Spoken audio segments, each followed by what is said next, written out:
So normally on like a dirt bike bearing, you'd have a bearing that looks like this. It's usually got slightly more of a seal over the needles. That's what these little ones are called, these needle rollers, and that's just to keep dirt out basically. When you're fitting them, there's lots of different ways you can do it. Some people put the bearings in the freezer, so then it gets a bit cold and they get like slightly millimetre smaller, and then they're easier to go in. And then what you want to do is get quite a flat surface hammer, and then one that kind of matches up quite nicely with that. So obviously with that hammer, you're not going to be hitting off kilter, you're going to be hitting nice and square, whereas if you were using a hammer like this, you could be damaging the bearing. Or you can use a good sized socket that will sit around the entire race. See how that fits all the way around? And use that to hammer that home.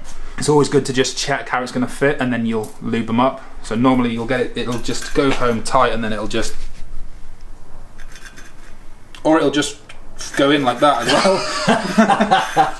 Or it will just go straight in without a hammer. Ta-da! You're a wizard, Harry. You haven't given it a puncture, have you, mate? You can go off people quickly. Yeah, so like Alice said, we've got the race bearing. Before you put them in, we need to pack them with grease. So we'll be using lithium grease and Sea-Benner Supplies and Services, straight from eBay. There's all different types of grease, but lithium's good because it can run quite hot, and obviously the way these rotate, they can get quite warm. So.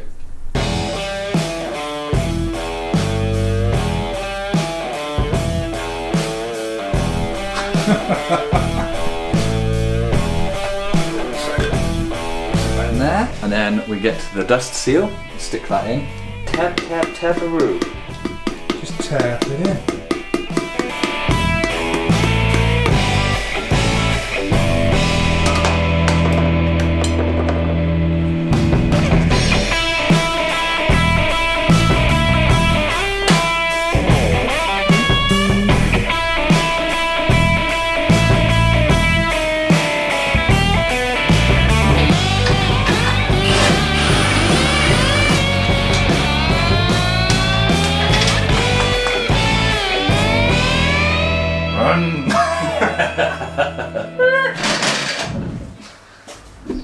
And finally, it's looking like a rally motorcycle, or looking like a motorcycle. So this has been planned for about 8 months, and now it's all becoming a little bit real. This guy's a lunatic. I've never seen him look nervous. This is him looking nervous. Yes. Yes. You've got to ride this, mate. Let's have a look what the fender looks like, shall we? So this is a standard UFO rear mudguard. It's basically the classic Evo rear fender is what they call it. And between frame rails here, 135mm, I don't know what that is in inches, sorry, it's probably about 45 inches or whatever the hell that is, I don't know. And this rear fender between the struts is 140mm, so it should there we go. fit like that. Oh, good sir. There we go. I mean, it's basically nearly finished. As we don't currently have an engine, we definitely need some extra horsepower, so guaranteed to add 60 horsepower. There? Yeah. Now it is fast. Now it's scary. Organised chaos. I think organised might be an overstep. That's the tip. I mean, this has got innuendo written all over it. There's no way you can do this with a straight face on camera. I'm sorry. It's just not happening, is it? You're putting your fingers in holes, there's fluids dripping all over the floor. Professional, Ollie. When I get that feeling, I need a sexual healing. Sexual healing. As you're aware, we obviously changed out the rear shocks for Fox suspension, and if you're changing the travel on the rear, another thing that we highlighted was that we needed to change the travel of the suspension on the front. We have some motocross style front suspension, which as you can see is a lot bigger and a lot beefier than the old suspension, the standard suspension. And with Harleys, you've kind of got two options. You can use the standard suspension and change the internals, or you can go the whole hog and get some beefy boys. Obviously with the different suspension at the front, we needed different triple clamps. That's where our good friend Dan came in, and Dan has been doing a lot of the fabrication on this bike. He didn't even clock the fact that he just said whole hog, did he? Straight over his head. Straight over his head. Whole hog. Hog. Harley hog. There we go.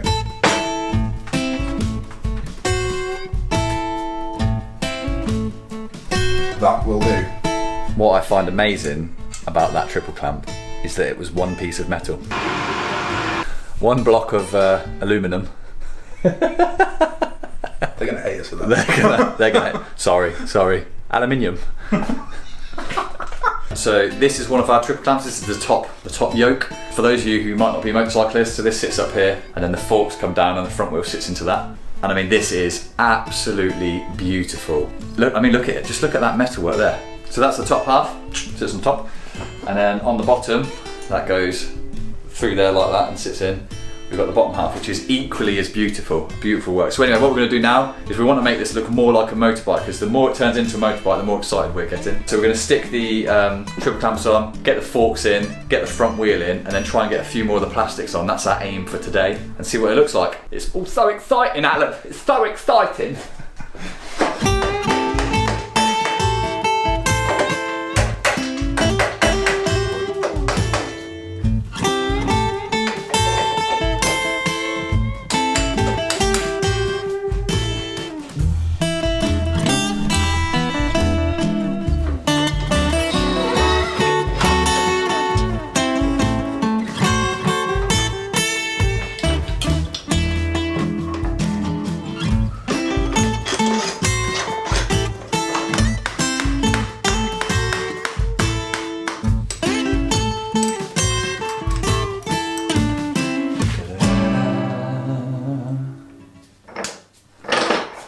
We now have 2 wheels, 2 forks, 2 shocks, 2 Muppets.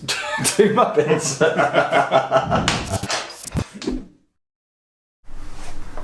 I think I'm going to just zip tie that on there for now.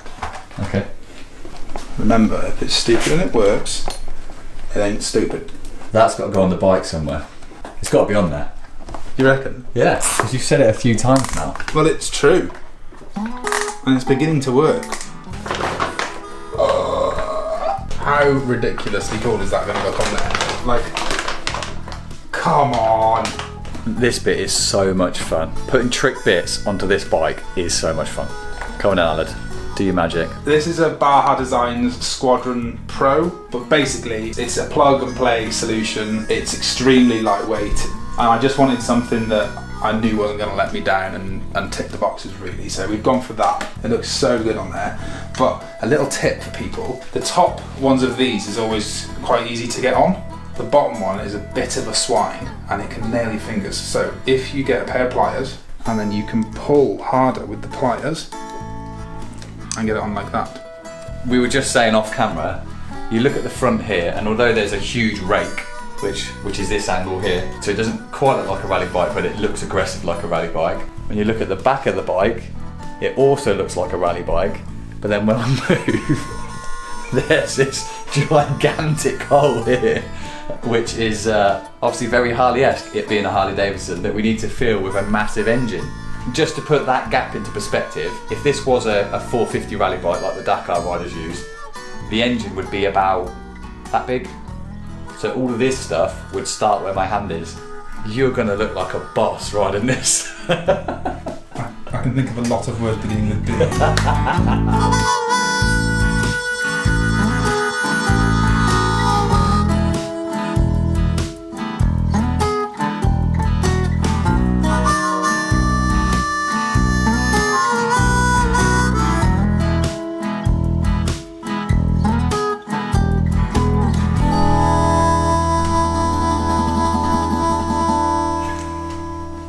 Tune in next time to see if I'm still pedaling.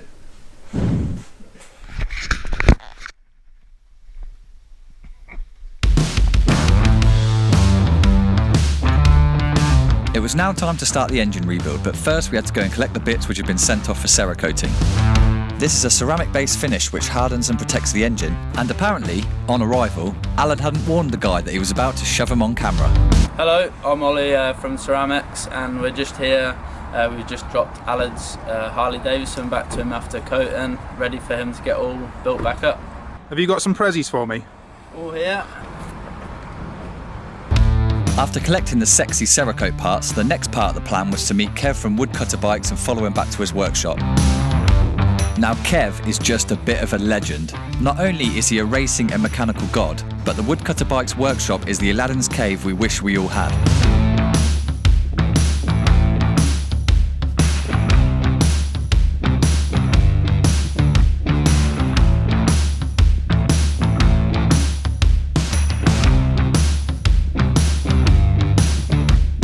Anyway, Kev's job was to balance the crank and put the casing back together for us.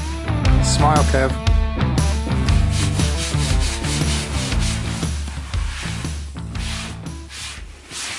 We're just a bit crowded in here at this moment. It's a nice problem to have. Yeah, we've got another needle roller in there as well. Yeah. Well, Kev, Heavy engineering. you've built some bikes, but this is probably your most stupid. It's certainly the heaviest crankshaft. Yeah, I mean it's a very old design, but it's been going for a long time, so I think they've refined it to a point where nothing can break. So it'll be all right, be fine. What do you reckon, rally bike? Yeah, I think it's got potential, and you know the engines are kind of strong. You know they pull from nothing, so I guess if you get the gearing right, it will be lively enough. You're just going to have to get used to short shifting a lot, that's all. You're not going to be ringing 11,000 RPM out of it like the Yamaha or whatever that revs to. It will need a bit of tweaking on the suspension, like I say, because you've got motocross forks and they just don't work on rally bikes and enduro bikes. They're just, that first bit of the travel is just wrong. They're made for railing around berms and nothing else. I don't think we'll be railing around anything. Well, you might get it to hold the line, but... And how many Dakars have you done? I need one Dakar, one Atlas, one Tunis, one Egyptian rally, and several smaller Moroccan rallies. So yeah, only a little bit of experience. Yeah. I think we worked out a while ago about 500,000 miles on XTs. 500,000 miles? Yeah. That's a few, isn't it? Now I told Alan to film everything, and as he left the engine parts with Kev, he took the filming to the new extreme.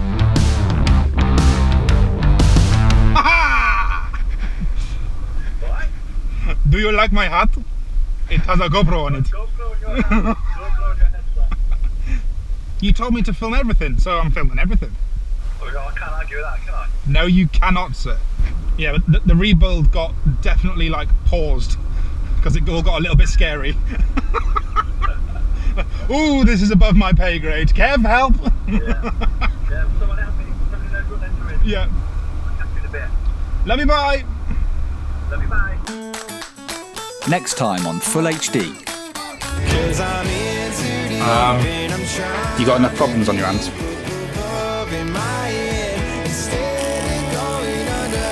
If I'm not here, apparently this clown breaks engine.